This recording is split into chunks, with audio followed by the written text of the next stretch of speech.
Presyo kan karning urig sa syudad ni Naga, mantinido pa huli sa bastanteng supply kaini. Alagad presyo kan buhay na urig, naglalangkaw. Uyan report ni Rosie Nieva. Sarungal daw antes ang pagsabat kan bagong taon, naglalaom ang mga paratindanin karne na mas magiging magayon ang bintahan sa aga asin sa mismong aldaw kan bagong taon.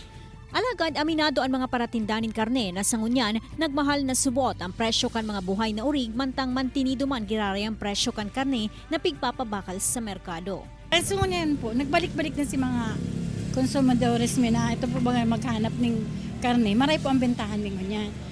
Sa ngunyan kaya nasa 300 hasta 350 man giraray ang kilo kan karne nin urig asin mayo ni naging pagbabago arog ka na kaaging kapaskuhan.